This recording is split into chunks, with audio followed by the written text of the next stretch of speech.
Allahumma sholli ala Muhammad. Bu, ada 3 golongan manusia yang ibadahnya sebagus apapun gak akan diterima oleh Allah. Doanya sebaik apapun, sekhusyuk apapun gak akan dikabulkan Allah. Bahkan di akhirat gak bisa menerima syafaat Rasulullah. Rungokno toh. Walaupun ibadahnya bagus, sholatnya top, bukan cuma yang wajib, sholat sunnah dikerjakan semua. Sujud luar biasa. Sekali nyosop batuk mentol telu. Jadi nyosop 2 kali batuk mentol 6. Selesai sholat gak rupa-rupa rai.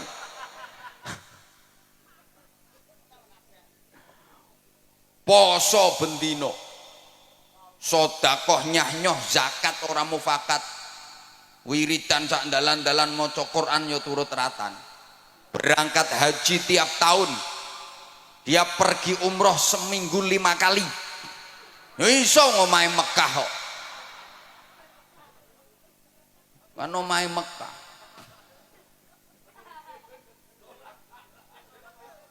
Wis tak pikir aku ngomong. Ora iso kowe apa mbantah ora iso. Gak mungkin seminggu umroh berangkat ping 5. Omahe Mekah kok.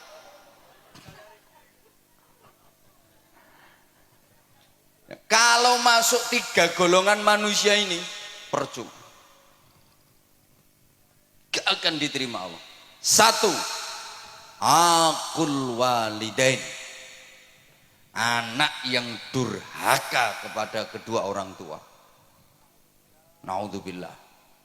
Sehebat apapun anak, kalau sampai durhaka kepada orang tua, berani kepada orang tua, menentang orang tua, melawan orang tua, zalim kepada orang tua, menyakiti hati dan perasaan orang tua, menyia-nyiakan orang tua, padahal si anak hidupnya berkecukupan, kaya, orang tuanya hidup menderita, itu dia mentala. Alah wes kadung.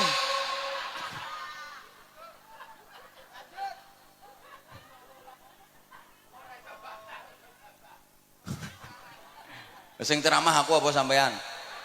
Lah iya.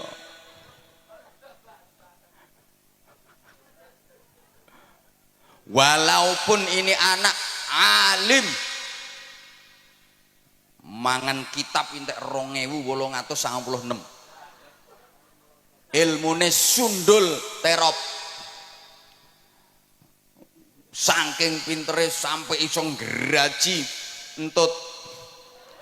Ngraji angin ini sak gampang, ngraji entut. Begitu tit kok.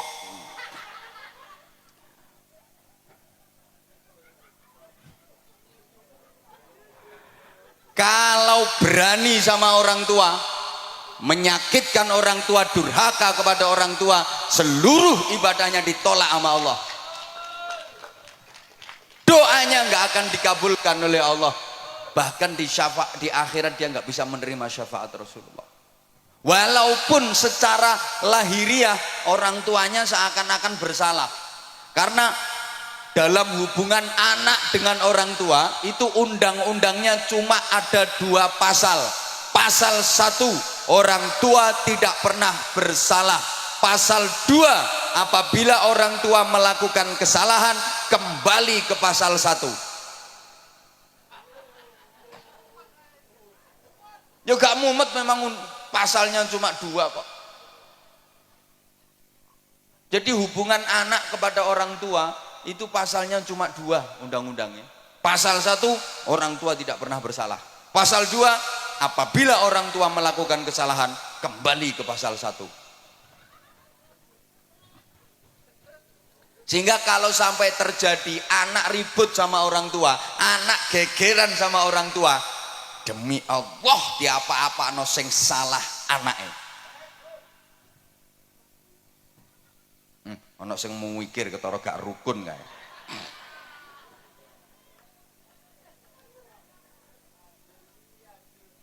Wajar. Karena nggak ada orang tua, nggak ada anak. Orang tua itu menjadi sarana, lantaran wujudnya manusia di alam dunia, betul? Boleh kene ana sing tanpa wong tua. Dadi mara bejudus teko lemah. Apa meletek teko watu.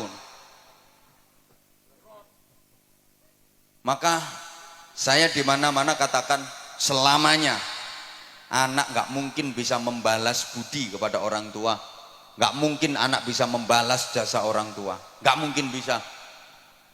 Orang tua pernah gembol anak, anak nggak pernah gembol orang tua.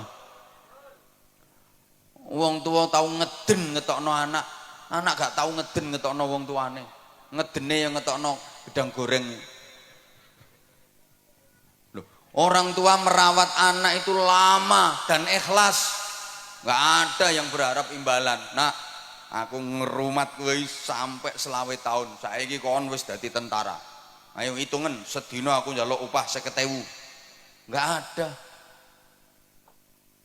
Lah anak kalau merawat orang tua itu ya cuma sebentar, itu pun pamrih. Sulit ikhlas. Kadang orang tuanya sakit itu. Anak limo iso geger sak dulur. Sing ngramut ya sampean. Oh sampean bagiannya paling akeh kok. Biasanya ngono kuwi lambe-lambe kudungan.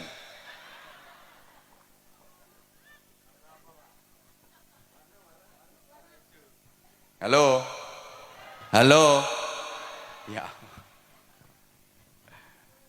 Rungokno. Orang tua merawat anak itu yang diharapkan hidupnya anak. Sing diharap-harap uripe. Lah nek anak ngramut wong tua iki mek karo nunggu matine kok. Sorry ya. Orang tua itu mau gantiin sakitnya anak. Kalau anak nggak mau gantiin sakitnya orang tua. Orang tua rela menggantikan derita anak. Kalau anak nggak mungkin mau menggantikan derita orang tua. Saya udah sering kasih contoh. Orang tua itu punya anak sakit, anak masih kecil sakit. Ya Allah, nangis. Semalaman nungguin anak nggak tidur. Dia nggak rela seekor nyamuk pun menggigit anaknya, hinggap di tubuh anaknya. Ditunggoni sampai gak turu, nangis memohon kepada Allah, ya Allah biar saya saja yang gantiin sakitnya anak saya asal anak saya sehat. Tapi anak gak mungkin mau gantiin sakitnya orang tua. Maaf, ayo coba sampean misalnya punya orang tua sudah pikun, ayo sampean gelem genteni, ya Allah kula sing pikun mawon.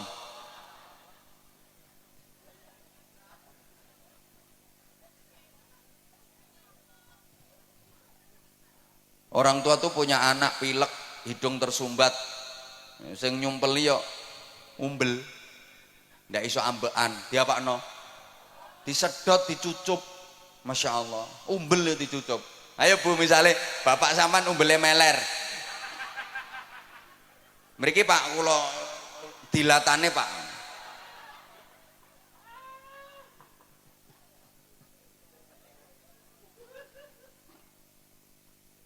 Lah orang tua itu siapa saja? Satu, abul jasad, orang tua kandung, ayah dan ibu kandung. Dua, abur ruh, yang merawat ruh, merawat jiwa, gurunya, kiainya, bunyainya, ustadz ustadzahnya. Hukumnya sama orang tua. Kalau orang tua kandung itu yang merawat jasmani, kalau guru, kiai, bunyai itu yang merawat rohani. Iki dirungokno apa ora toh? Tiga, yang ngasih pasangan hidup, mertua, sama wajib dihormat. Bu, menantu kalau nggak rukun sama mertua, ya sama, itu namanya menantu yang tidak berbakti kepada orang tua, durhaka. Sama. Ada enggak? Ngacung.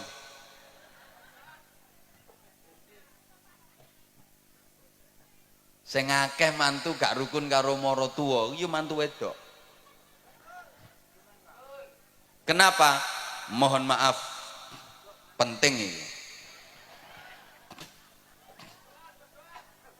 Perempuan itu cenderung serakah.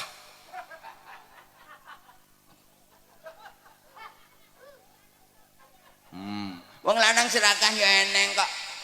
Yang mbek kiai wani nyentak apa maneh mbek bojone. Mohon maaf, banyak istri yang tidak merelakan suaminya untuk berbakti kepada orang tua. Banyak suami yang tidak menyadari posisi. Sorry ya, istri sama suami itu beda. Karena istri perempuan, suami laki-laki. Lah yo beda. Istri itu haknya suami. Kalau suami bukan haknya istri, haknya orang tua. Rungokno. Suami itu haknya orang tua. Artinya suami harus lebih memprioritaskan orang tuanya, mementingkan orang tuanya daripada istrinya. Ya sama-sama penting, istrinya penting, orang tuanya penting, tapi perbandingannya lebih dipentingkan orang tuanya daripada istrinya. Ini kalau suami. Beda dengan istri. Istri haknya suami, bukan haknya orang tua.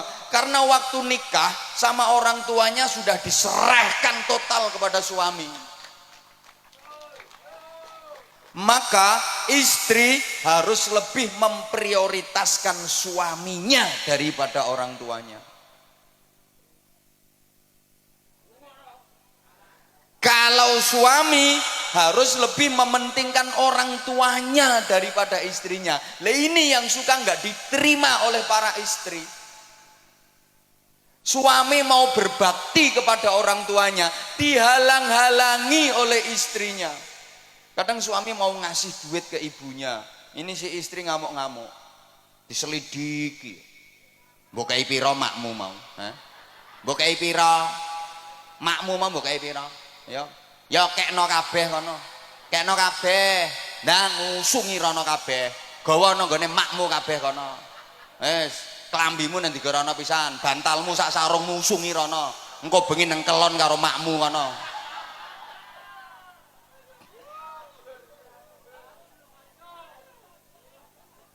Suami mau berbakti kok dihalang-halangi. Bu, ibu harus sadar, bagi suami orang tua itu prioritas daripada istri. Bu, ikhlas nggih, relakan suamimu berbakti kepada orang tuanya. Yang orang tua suami adalah mertuamu. Maka istri solehah, calon-calon bidadari surga itu adalah perempuan-perempuan yang mengikhlaskan, merelakan suaminya berbakti kepada orang tuanya. Suaminya lebih mementingkan orang tuanya daripada dirinya sendiri. Itu perempuan-perempuan solihah, calon-calon bidadari surga. Nggih Bu nggih? Nggih Bu nggih? Jadi misalnya, Bu, suami ibu punya duit 10 juta. Nah, ibu sebagai istri dikasih 3 juta, yang 7 juta dikasihkan ibunya suami. Ikhlas nggih?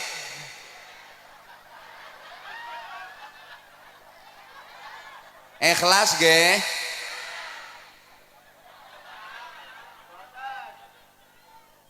Ikhlas mboten? Mulane angel mlebu swargamu ya ngono.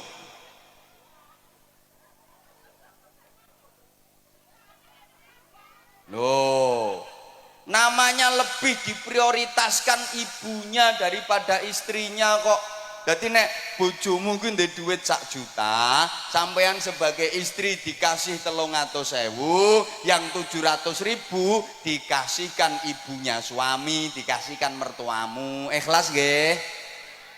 Sapa ngomong tak jotos mau?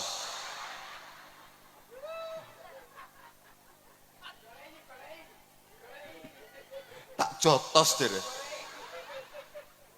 Kuwi istri apa petinju kok tak jotos deh. Kalau ibu ikhlas, nah itu gampang masuk surga. Itu istri solehah dan calon-calon ratu bidadari surga. Halo, rungokno. Jadi sampeyan niku Bu, kalau dikasih uang belanja sama suami, sebelum nerima duit itu sampean ngomong, "Mas, aku sampean kei duit ngene iki, buke sampean kei to ora?" Lek buke sampean kei ya aku gelem nrimo duit iki. Lek nek buke gak sampean kei, aku mau nampani, Mas. Buke kei sik kudu luwih akeh. Lek buke wis sampean kei, lagek tak trimo. Ngoten nggih? Pret. Pret.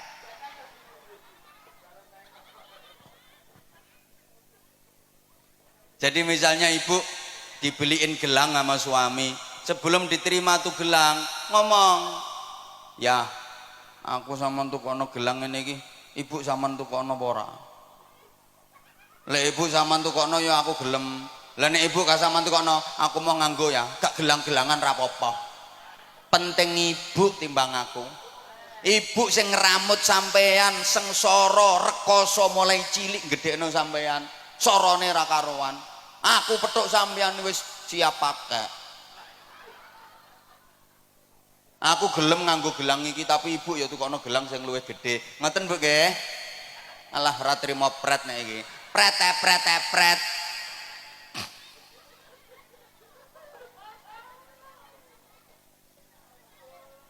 Ibu, jadi misalnya ibu mau diajak berangkat umroh sama suami, ibu harus ngomong, "Ya, aku kata dijak umroh, ibu sampean jak taga.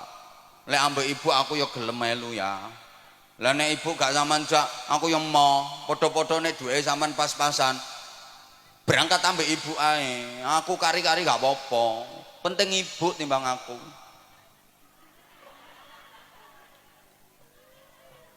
Bapak, sampean sebagai suami Pak, kalau punya istri yang karakternya seperti itu, betul-betul lelaki beruntung di dunia ini.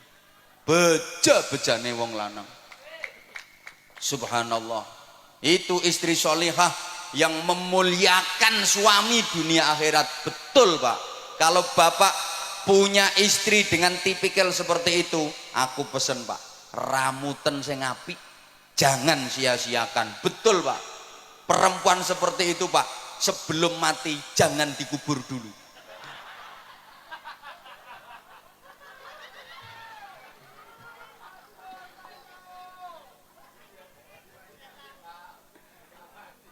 Soalnya langka.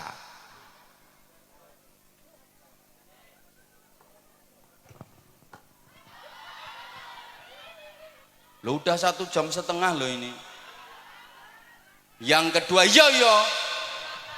Yang kedua, mahal yo gak melo urun kok. Yang ibadahnya pasti ditolak, doanya nggak mungkin diijabah, dan di akhirat nggak bisa menerima syafaat Rasulullah adalah para istri menengok. Lu memang iya kok. Istri-istri yang suka melukai perasaan suami, menyakiti hati suami padahal suaminya benar, dan suka membebani suami di luar batas kemampuannya. Tak baleni. Pengumuman. Ibadah sebaik apapun gak akan diterima Allah, doa sekhusyuk apapun gak akan diijabah Allah, dan di akhirat gak bisa menerima syafaat Rasulullah. Siapa? Istri-istri yang suka melukai perasaan suami, menyakiti hati suami padahal suaminya bener. Aku gak bakal suami sih gak bener. Alah rungokke sik.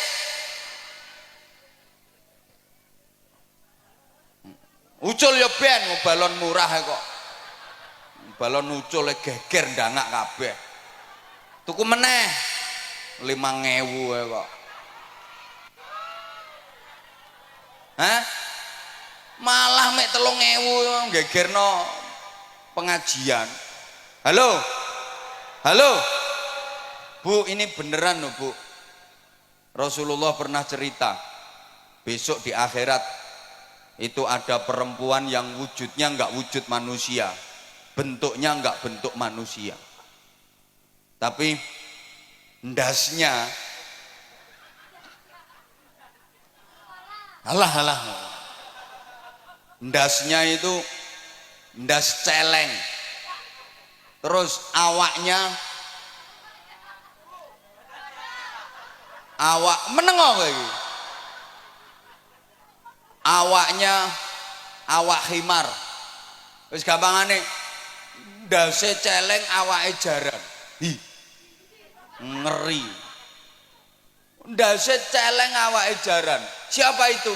Ya tadi perempuan yang suka membebani suami di luar batas kemampuan. Wong suami lo penghasilannya sebulan ini lo cuma 2 juta. Nek njaluk blonjo saulan sampai 250 juta.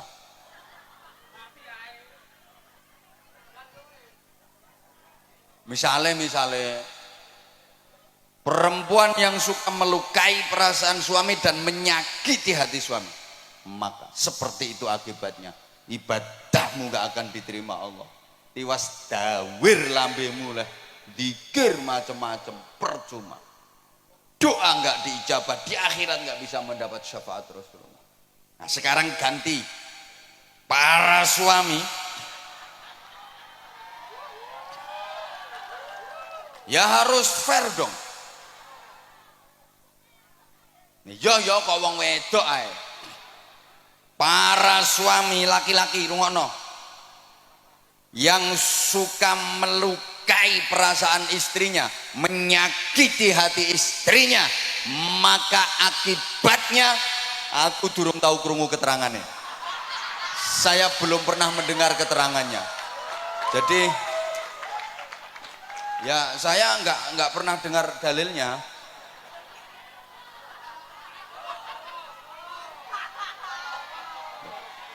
Lah nanti kalau saya sampaikan yo malah keliru kabeh wong. Saya nggak pernah denger kok.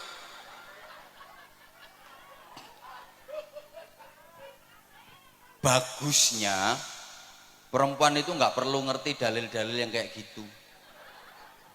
Marake ngelama, ngelunjak, ingkrah ndase wong lanang. Lho wong istri itu lo nggak ngerti dalil lho, suami iso kalah. Apalagi ngerti dalil, malah nyenyek wong lanang. Memang istri-istri nggak usah ngerti dalil-dalil kayak gitu, bahaya. Wong nggak ngerti dalil sing lanang kalah kok, pemane ngerti dalil. Mulane bro, sing urung rapi ya. Besok nek rapi golek wong itu sing goblok-goblok kae. Gampang dihapusi. Nek pinter-pintere gak iso ngendhalekno nyonyor kae.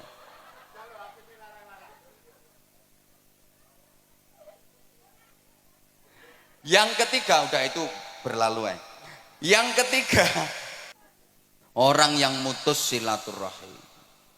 Itu yang ibadahnya nggak akan diterima oleh Allah. Doanya nggak diijabah sama Allah. Di akhirat nggak bisa mendapatkan syafaat Rasulullah. Maka itu perlu kita hindari 3 hal tadi. Allahumma sholli ala Muhammad. Nah, selanjutnya jamaah rahimakumullah, perlu perbaikan diri. Peningkatan kualitas ibadah. Baik yang vertikal, hablum minallah, ibadah ritual, maupun yang horizontal, hablum minan nas, ibadah sosial. Halo. Dilanjut apa mboten? Oke, tak imbui. Ya, ini ibarat kerja itu lembur berarti. tambahan durasi ya. Gini, yo, hidup ini harus selalu ada peningkatan dan perbaikan. Slogane hari ini harus lebih baik daripada kemarin, dan esok harus lebih baik daripada hari ini. Dalam menjalani hidup, pantang bagi kita untuk berprinsip aku masih seperti yang dulu, aku begini engkau begitu. Itu sama saja. Kalau orang Jawa bilang sami mawon, nek diteruske bokonge Mbak Mi dintup. Harus ada dinamika ke arah hidup yang lebih baik. Ibu bapak jamaah rahimakumullah, pembangunan musola ini harus disertai dengan pembangunan manusianya. Iya, kita berharap mudah-mudahan musola, masjid-masjid yang ada itu benar-benar bisa menjadi laboratorium rohani, pembangunan mental spiritual. Negara kita itu punya jargon di lagu kebangsaan Indonesia Raya itu, bangunlah, bangunlah, ayo toh Bu. Pertama bangunlah jiwanya dulu, baru bangunlah untuk Indonesia. Bangunlah jiwanya. Pembangunan jiwa itu menjadi sangat penting.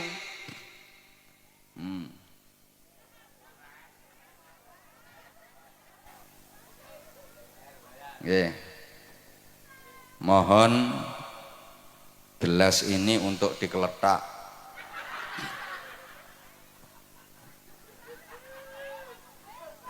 Untuk pembangunan sorban. Nggih. Iya. Nah itu juga termasuk bagian dari perbaikan. Nggih Bu nggih. Bu, saya yakin semuanya bawa duit. Kalau nggak bawa duit nggak apa-apa kok, kalung dilepas, gelang dipelorot nggak apa-apa, nanti biar dijual sama panitia. Ini pasti semuanya bawa duit. Saya nggak percaya kalau nggak bawa duit. Ono yang 100.000, ada yang 50.000, 20.000, 10.000, 5.000, 2.000, 1.000. Nanti kira-kira yang disedekahkan berapa?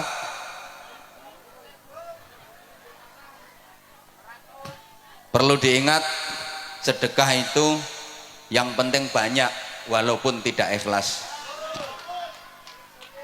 daripada ikhlas cuma sedikit. Tak baleni, lebih baik sedekah yang banyak walaupun tidak ikhlas daripada ikhlas tapi cuma sedikit. Kenapa? Saya berani bilang lebih baik sedekah banyak walaupun tidak ikhlas. Loh iya, daripada ikhlas tapi sedekahnya cuma sedikit. Karena kalau sedekahnya banyak, terus sedekah banyak, terus sedekah banyak, pasti lama-lama ikhlas. Mesti metu ikhlas. Mikir ora ikhlas, terus ngetokno akeh kok ora ikhlas. Tapi kalau sedekah itu prinsipnya yang penting ikhlas walaupun sedikit, sampai mate gak kira sedekah akeh. Dan ciri-ciri sedekah ikhlas, tanda-tanda sedekah itu ikhlas adalah sedekahnya banyak. Tandane wong sedekah ikhlas iku sedekahe akeh. Soalnya nek sedekahe akeh gak mikir, gak perhitungan. Tak baleni. Tanda-tanda orang ikhlas dalam bersedekah itu adalah sedekahnya banyak. Tandanya ikhlas. Soalnya gak perhitungan, gue duit piro, wis gak perhitungan. Engko urusan engko, sesuk urusan sesuk. Rezeki akeh sing nguri, mesti ditempui, diganti sama Allah dengan ganti yang lebih banyak. Itu tandanya ikhlas. Nah, di antara tanda-tanda orang sedekah tidak ikhlas, itu sedekahnya nilainya kecil, sedekahnya sedikit, tandane wong perhitungan. Duitku karek 200, kok nek tak sedekahno 50, lak karek 150, sesuk bayar kreditan 70. Anakku sangune rungokno nang ngaji gak butuh sangu anakmu. Halo maka wong niku nek sedekahe kulino sithik iku tandane gak ikhlas. Ayo bantau.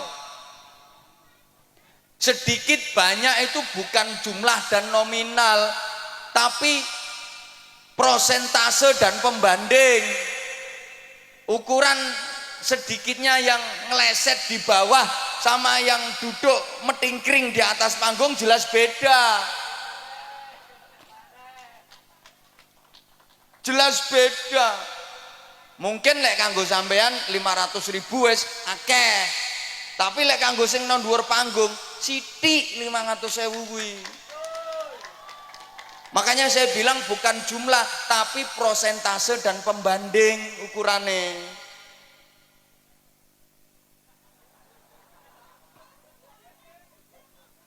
Lah iya, makanya kalau saya katakan di antara tanda ikhlas dalam bersedekah itu sedekah nominalnya banyak, nilainya banyak. Kuwi tandane ikhlas karena dia nggak perhitungan.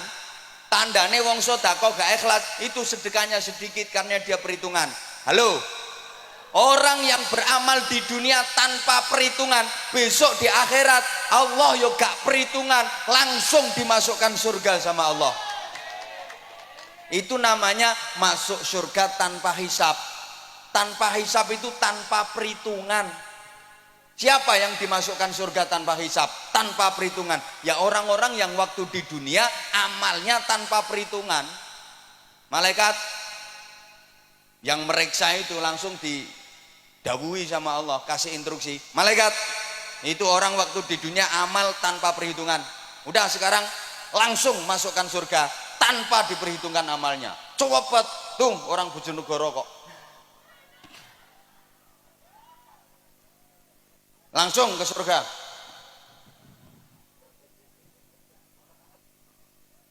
Halo. Lah kalau orang di dunia amalnya penuh perhitungan, besok di akhirat Allah juga penuh perhitungan. Dihitung dulu. Amal bagusnya ada berapa, amal jeleknya ada berapa. Lebih banyak mana? Tangannya untuk muter tasbih sama untuk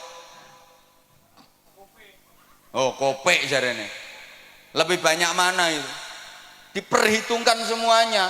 Lama perhitungan itu. Paham nggih? Paham nggih? Ada yang masuk surga bi ghairi hisab, tanpa hisab. Itu artinya tanpa diperhitungkan amalnya. Orang-orang yang waktu di dunia melakukan amal tanpa perhitungan, besok di akhirat Allah memasukkan surga tanpa perhitungan. Tapi kalau amal di dunia diperhitung no, sok no akhirat awas diperhitung karo Gusti Allah.